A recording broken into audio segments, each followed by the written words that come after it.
আসসালামু আলাইকুম। এখন আপনারা দেখবেন সংবাদ শিরোনাম। ধর্মের নামে রাজনীতি ও বিভক্তি চায় না বিএনপি। দলীয় অনুষ্ঠানে সালাউদ্দিন। আওয়ামী লীগের ভোট টানতে বিরুদ্ধে কথা বলছে না একটি দল। অনেকে এই অভ্যুত্থানের চেতনাকে নিয়ে রাজনৈতিক সংগঠন করে এটার একক মালিকানা দাবি করেছিল, ইতিমধ্যে সেটা ব্যর্থ হয়েছে। অবাধ, সুষ্ঠু ও নিরপেক্ষ নির্বাচনের প্রত্যাশা তরুণ ভোটারদের। ব্যালটের রায় জানাতে চান উৎসবমুখর পরিবেশে। প্রথম উৎসবমুখর পরিবেশে আমি ভোট দিতে যাব, এরকমই প্রত্যাশা। আমি নিজের ভোটটা ভালোভাবে দিতে পারি। ইনক্লুসিভ নির্বাচন হবে, জনমানুষের অংশগ্রহণ থাকবে, একটা আনন্দ ঘনময় পরিবেশ থাকবে। তফসিলে দূর হলো জনসাধারণের সংশয়, মত বিশ্লেষকদের। ইসির সামনে বহু চ্যালেঞ্জ। আওয়ামী লীগের পক্ষ থেকেও আসতে পারে বাধা। যে রাজনৈতিক দলগুলো অংশগ্রহণ করতে পারছে না, তাদের পক্ষ থেকে এটাকে ফিউটাইল করে দেওয়া, ব্যর্থ করতে পারাটাই তো তাদের জন্য সফলতা হবে। রাজশাহীর শিশু সাজিদের দাফন, এমন বিদায় মেনে নিতে পারছে না পরিবার স্বজন, এলাকাবাসী কেউই। গ্রামের বাড়িতে মাতম। আমদানির পরও খুচরা বাজারে কমেনি পেঁয়াজের দাম। প্রভাব নেই মুড়ি কাটা আসারও। কমেছে বড় মাছের চাহিদা। ইলিশ মাছের দাম বেশি কেন? শীতকালে মাছ একটু কম। যারা পয়সা আল্লাহ তারা খাইতারা, আমাদের মতন মানুষ এখন মনে করেন এক পিস মাছ খাওয়ার সম্ভব না। আসসালামু আলাইকুম। এখন দেখবেন সংবাদ বিস্তারিত। গণঅভ্যুত্থানের প্রধান আকাঙ্ক্ষাই ছিল জনগণের ভোটাধিকার প্রতিষ্ঠা। বিএনপি তাই তফসিল ঘোষণাকে স্বাগত জানিয়েছে, কিন্তু পিআর এবং জাতীয় নির্বাচন ও গণভোট একদিনে করার দাবি তুলে যারা নির্বাচন পেছাতে চেয়েছিল তারা গণতন্ত্রের বিরোধী শক্তি। রাজধানীতে দলের দেশ করার পরিকল্পনা অনুষ্ঠানে এই কথা বলেন স্থায়ী কমিটির সদস্য সালাউদ্দিন আহমদ। তিনি জানান, আওয়ামী লীগের ভোট পাওয়ার জন্য তাদের বিরুদ্ধে কথা বলছে না একটি দল। রাজধানীর কৃষিবিদ ইনস্টিটিউশন মিলনায়তনে বিএনপির দেশ গড়ার পরিকল্পনা শীর্ষক কর্মসূচির ষষ্ঠ দিন। তৃতীয় ধাপে যোগ দেন ছাত্রদলের নেতাকর্মীরা। দলের 8টি পরিকল্পনা জনগণের সামনে তুলে ধরতেই নেতাকর্মীদের প্রশিক্ষণের এই আয়োজন। বাংলাদেশের মুক্তির সনদ, মুক্তির মার্কা ধানের শীষ। উদ্বোধনী অধিবেশনে বিএনপি স্থায়ী কমিটির সদস্য সালাউদ্দিন আহমদ বলেন, ৭১-এর স্বাধীনতা সংগ্রামকে দলীয়করণ করা ঠিক হয়নি। তার মতে মুক্তিযুদ্ধ বা ২৪-এর অভ্যুত্থান ছিল স্বতঃস্ফূর্ত এবং সর্বস্তরের আকাঙ্ক্ষা। যাদের ইতিহাস হচ্ছে ১৯৪৭ থেকে ১৯৭১ পর্যন্ত বাংলাদেশের স্বাধীনতার বিপক্ষে, তাদের কথাও আমাদেরকে বলতে হবে। যারা এ নিয়ে বলছে যে তারা মুক্তিযুদ্ধের পক্ষে ছিলেন, আমরা মাঝে মধ্যে জিজ্ঞেস করি সেই মুক্তিযুদ্ধটা কি পাকিস্তানের পক্ষে ছিল? কিছুদিন পরে তারা হয়তো বলবে যে তারাই একমাত্র মুক্তিযুদ্ধ করেছিল, আমরা করিনি।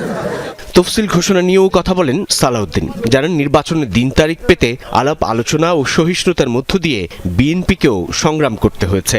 এই তফসিল ঘোষণা পর্যন্ত আমরা গণতান্ত্রিক চর্চার মধ্যে গিয়েছি, আলাপ আলোচনার মধ্য দিয়ে গিয়েছি, সহিষ্ণুতার মধ্য দিয়ে গিয়েছি। No PR, no election. কেউ বলেছে আগে স্থানীয় সরকার ইলেকশন, না হলে নো ইলেকশন। ত্রয়োদশ জাতীয় সংসদ নির্বাচনের ৩০% ভোটারই তরুণ। শুধু প্রচারণা নয়, প্রার্থীদের ভবিষ্যৎ পরিকল্পনা এবং সেসব বাস্তবায়নের ক্ষমতাও খতিয়ে দেখছে তারা। রাজনৈতিক সংকট নয়, কাম্য সহনশীলতা। সর্বোপরি তাদের চাওয়া দিনের ভোট যেন আগের রাতে না হয়। উৎসবমুখর পরিবেশে নিজের ভোটটি স্বহস্তে ফেলতে চান ব্যালট বক্সে। ত্রয়োদশ জাতীয় সংসদ নির্বাচনের তারিখ ঘোষণার পর নির্বাচনী ট্রেনে এখন বাংলাদেশ। আগামী 12 ফেব্রুয়ারি অনুষ্ঠিত হতে যাচ্ছে জাতীয় সংসদ নির্বাচন ও গণভোট। এবার মোট ভোটারের ৩০%ই তরুণ, যারা প্রার্থীদের জয় পরাজয় নির্ধারণে রাখবেন গুরুত্বপূর্ণ প্রভাব। সেই তরুণ সমাজ নির্বাচনকে কিভাবে দেখছে? আমি যেহেতু ফার্স্ট ভোটার, প্রথম উৎসবমুখর পরিবেশে আমি ভোট দিতে যাব, এরকমই প্রত্যাশা, এবং সুশৃঙ্খল একটা পরিবেশে ভোট দিতে পারবো। আনন্দমুখরভাবে সবাই যেন সুস্থভাবে ভোট দিতে পারে, আমিও যেন নিজের ভোটটা ভালোভাবে দিতে পারি। আমরা আসলে ভোট দিতে চাই, নিজের ভোটটি নিজে দিতে চাই, এবং যাতে কোনো ধরনের অরাজক পরিস্থিতি সৃষ্টি না হয়। বিগত সময়ে দিনের ভোট রাতে দেয়া, নিজের ভোট অন্য কেউ দেয়া সহ বিভিন্ন ধরনের কারচুপির বিরুদ্ধে সোচ্চার বাংলাদেশের তরুণরা। প্রত্যাশা, ত্রয়োদশ নির্বাচন হবে সুষ্ঠু, নিরপেক্ষ ও অংশগ্রহণমূলক। ঘোষিত তফসিল জন আকাঙ্ক্ষার প্রতিফলন। ভোট নিয়ে দূর হলো সাধারণের সংশয়, মনে করেন রাজনীতি বিশ্লেষকরা।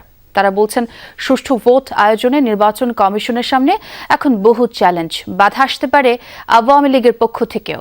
আর বিশ্লেষকদের মতে নির্বাচন প্রশ্নবিদ্ধ হলে ব্যর্থ হবে ২৪-এর গণঅভ্যুত্থানও। পিয়ার সহ নানা ইস্যুতে রাজনৈতিক দলগুলোর মধ্যে পরস্পর বিরোধী অবস্থান, আইন শৃঙ্খলা পরিস্থিতির অবনতি, সব মিলিয়ে সাধারণের শঙ্কা ছিল ভোট হবে তো ফেব্রুয়ারিতে। ফেব্রুয়ারি মাসের ১২ তারিখ রোজ বৃহস্পতিবার ৩০০ আসনে ত্রয়োদশ জাতীয় সংসদ সাধারণ নির্বাচন।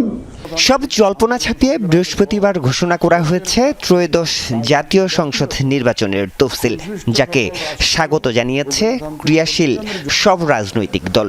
বিশ্লেষকদের মতে গণতন্ত্রে উত্তরণেই এখন সরকারের মূল লক্ষ্য। ঘোষিত তফসিল তারই প্রতিফলন। বাংলাদেশকে একটা গণতান্ত্রিক অভিযাত্রার পথে এগিয়ে নিয়ে যাওয়া এই সরকারের একটা সাংবিধানিক দায় দায়িত্বের মধ্যেও আছে এবং মানুষের প্রত্যাশার জায়গাটা তো আছে। এই তফসিলের ঘোষণার মধ্য দিয়ে আমরা মনে করছি যে এদেশের মানুষের মনের মধ্যে যে সংশয় এবং আশঙ্কাটা নির্বাচনকে কেন্দ্র করেছিল সেটা দূরীভূত হবে। নতুন জাতের পেঁয়াজ বাজারে এসেছে, করা হচ্ছে আমদানিও, তারপরেও বেড়েছে দাম। রাজধানীতে আমদানিকৃত পেঁয়াজের সরবরাহ কম, দেশি পেঁয়াজের দাম নাগালে না আসার জন্য আড়তদারদের সিন্ডিকেটকে দুষছেন খুচরা দোকানিরা। আলু সহ সবজির দাম সহনীয় আছে বলছেন ক্রেতারা। ছিল নতুন জাত, বাজারে এলেই কমবে পেঁয়াজের ঝাঁজ। আমদানির খবরে গেল সপ্তাহে দর নেমেছিল কেজি প্রতি ৩০ টাকা পর্যন্ত। তবে দিন শেষে কেউ কথা রাখেনি রাজধানীতে ফের চড়া নিত্য প্রয়োজনীয় পণ্যটির দাম। এখনও বিভিন্ন বাজারে পুরনো পেঁয়াজ বিক্রি হচ্ছে আগের দর ১৫০তেই। মুড়ি কাটার কেজি পাইকারিতেই পড়ছে ১০৫ টাকা, খুচরায় হাঁকা হচ্ছে ১২০ টাকা পর্যন্ত। আর আমদানি পেঁয়াজ যেন অমাবস্যার চাঁদ, রাজধানীর বাজারে সরবরাহ একেবারে তলানিতে। যাও বা মিলছে তার দামও শতকের ঘর, অথচ পার্শ্ববর্তী দেশেই সেই পেঁয়াজ বিক্রি হচ্ছে পানির দামে। আমি কিনলাম ১৫০ টাকা কেজি দেশি পেঁয়াজটা। এটা তো আমি বুঝি না, এখন এই যেমন আপনি ক্যামেরা ধরছেন, এখন এখানে এরা বলে যে দাম ঠিক আছে। পেঁয়াজ ১৪০ টাকা পাইকারি, ছোটোটা ১৪০-৫০ টাকা বেচা, বড়টা বড়টা এই দামে বেচা, ১৫০ টাকায় বেশি বেচা হয়। এদিকে মাছ বাজারে গিয়ে ইদানিং ভালো খবরই মিলছে। চাষ কিংবা নদী জলাশয় সব প্রজাতির দরই সপ্তাহের ব্যবধানে কমে গেছে। তবে বাজারে বড় মাছ নেই বললেই চলে। ব্যবসায়ীরা জানালেন, এখন দ্রুত আহরণে অভ্যস্ত জেলেরা, তার উপর বড় মাছের ক্রেতাও কম। এদিকে উপকূলের স্বস্তি দিচ্ছে চিংড়ির দরদাম। আগের কথা না, একসময় রাজধানীতে এবং দেশের বিভিন্ন বাজারে সবচেয়ে বড় আকারের মাছটি কেনার জন্য রীতিমতো প্রতিযোগিতা পড়ে যেত। এখন কিন্তু যত দিন গড়িয়েছে এই ধরনের বড় মাছের দেখা কিন্তু খুব কম মেলে। রাজধানীতে আমরা ছুটির দিনে বেশ কয়েকটি দোকানে ইদানিং খুব বড় মাছ, যেগুলো বেশিরভাগই নদীর, সেগুলো দেখতে পাচ্ছি এবং সেগুলোর দামও কিন্তু একেবারে মধ্যবিত্তের নাগালে নেই, সেটা নিঃসন্দেহে বলা যায়। অর্থাৎ বাস্তবতা বদলে গেছে। যদি বড় মাছের কথা বলি, রুই, কাতল, মৃগেল, মহাশোল, কোনো ক্ষেত্রে চিতল মাছ, এই ধরনের মাছগুলোর কেজি কিন্তু দেশি হয়ে গেলে ১০০০ থেকে ১২০০ টাকা কেজি হাঁকা হয়। কিন্তু একই মাছ যদি চাষের হয়, অর্থাৎ যেসব মাছের আসলে